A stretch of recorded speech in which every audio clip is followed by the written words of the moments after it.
مرحبا موسى بخيراتي. مرحبا صاحبي. ام قاسم پرتوک و شانگر وک نویسکار اب پیشنگا پرتوکن کردیش بو تیچواته. از سریدا تلویزیون و گلی باتمان استلاف دیگه مج سرحدی هاتم جاگیری سرچواته.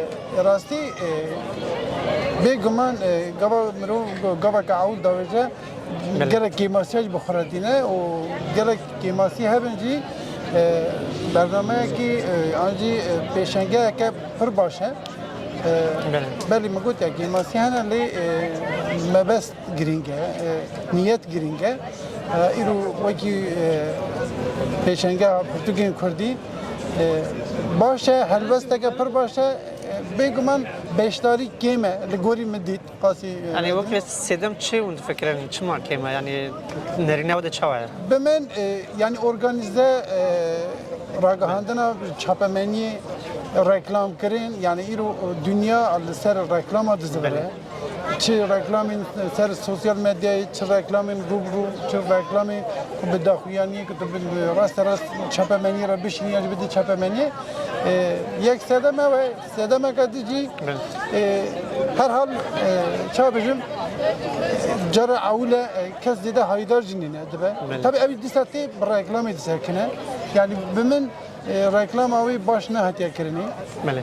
لگورو کارا و پیشنگا جبوی نویسکاره که و خواندوان یعنی چاوا و بینن نرینه و چاوا جبوی پیشنگا. Yani tiştek o ha bizim لگوری از نگارم سر نوی و شنگره با همین وکی نویسکار یا جبون نویسکار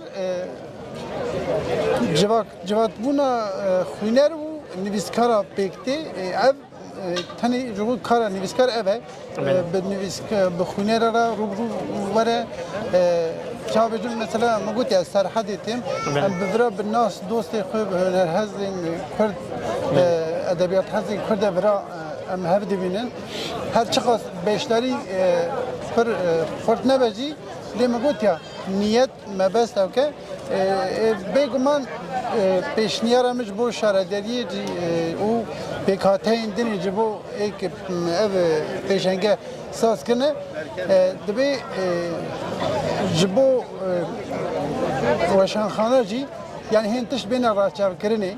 Bu çabacım gerek başkanın kurdar dervatin hatin çün mesref bir ev beni hesap kırı ki bu ceradın evci rahattır varın o به خونه ران دیگری که خورتر چه به.